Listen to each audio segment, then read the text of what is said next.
Pag nagbabalat na po ba, kailangan mo nang ihinto muna.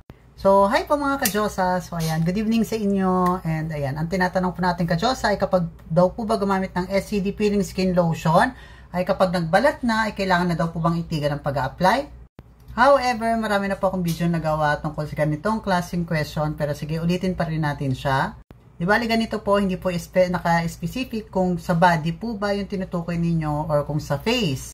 Pero sige, sagutin natin yung parehas. Sa any part po ng body, inner thighs, inguinal areas, or arms, legs, basta mula dito sa leg pababa.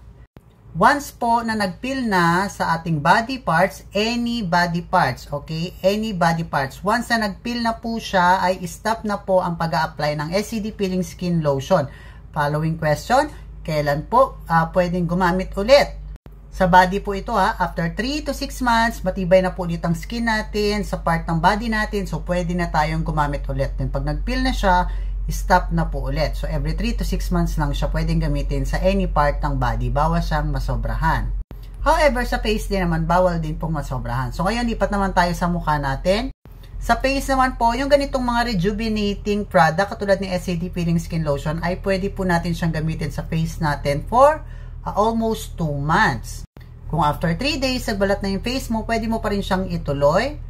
However, depende po yan kung kaya po ng skin ninyo. For example, tulad ng palagi kong sinasabi, kung mag-a-apply kayo nito for every night, consecutive nights, 4 nights, 5 nights, 6 nights, then humahapdi na siya masyado, sumusobra na yung pamumulat, sumusobra na yung hapdi, or alam mo yun, i-irritate na yung skin nyo, pwede kayong magpahinga, and based sa experience, after 3 to 4 days, mawawala din niya mga skin irritation sa face ninyo, yung hapdi and redness. Pag nawala na yon, pwede po ulit mag-apply. Ibig sabihin, sa face, pwede po siyang continuous as long as kaya po ng balat ng mukha ninyo. Pag hindi, pwede kayo magpahinga at least 3 to 4 days, 2 to 3 days, depende. Pag nawala na lahat ng skin irritation after 2 to 3 days, pwede na kayong mag-apply ulit nito sa mukha ninyo. Hanggang sa maka 2 months po kayo. Pero yung iba, katulad namin, ako 2018 ko pa siya gamit. So, ayan, may matitigas ang ulo, maraming tao pa rin yung ginagawang maintenance, yung mga rejuvenating product na katulad ng SCD Peeling Skin Lotion. And alam ko naman na hindi namin kayo mapipigil, but meron tayong maintenance set, okay?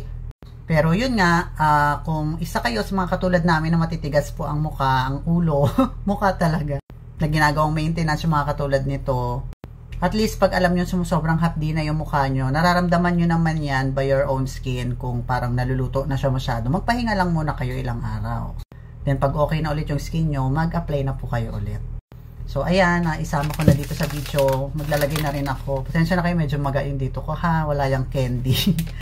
So saktong-sakto mag-apply na rin ako ng SCD Peeling Skin Lotion. Tinatamad ako maghilamos, wala naman nakalagay dyan, kundi yung ito, nilagay ko lang din siya dyan. So buburahin ko na lang siya gamit yung ating baby wipes. Hindi na ako maglalagay ng kahit anong product kasi minsan pag may mga alcohol yung product, humahapdi pa lalo yung mukha natin.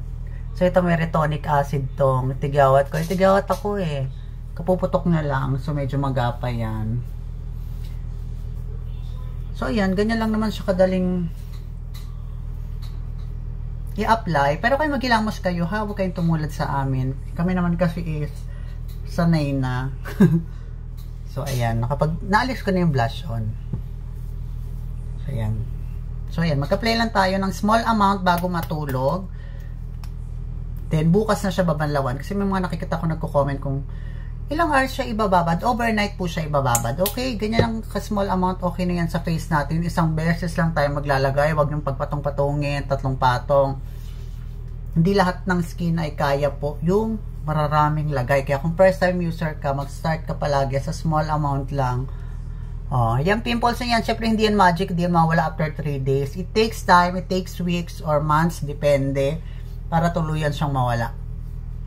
Okay? So, ganun lang, di ba? Napakasimple. Hindi ko nilalagyan talukap ng mata, dito lang ulit. Then, yung mga natira, yun lang ang hihilahin mo sa leeg mo. Medyo masakit yung dito ko. So, ayan. Ganun lang, di ba? Ang dali niya lang gamitin. Wala ka ng bulak toner at kung ano-ano pang ipinapahid. Kung tinatamad ka maghilamos katulad ko, ayan. Pwede namang baby wipes lang. So, ayan. Di ba? Ang dali lang. And take note, wala po yung filter. Okay? baka ma-question na naman ako. Wala po akong filter, and ayan, kitang-kita naman yung pimple ko. And hindi kayo tatago sa inyo kasi after a month makikita nyo mawawala yan. Bihira akong magkatigyawat, pero pag nagkaroon siya, ayan, ganyan. Ayaw ko sana mag-content, nahihiya ako sa inyo kasi nagpo-promote ako ng skincare, tapos may pimples naman ako. So, well, hindi naman din ako perfect katulad ninyo. Tao lang din naman ako, syempre. So, rereglahin ng bakla siguro. Kaya, ayan, tayo ay tinitigawat na naman. So, yun lang mga ka-Diyosa. Hopefully nakatulong ang video na to sa'yo. And have a great day po. Bye-bye!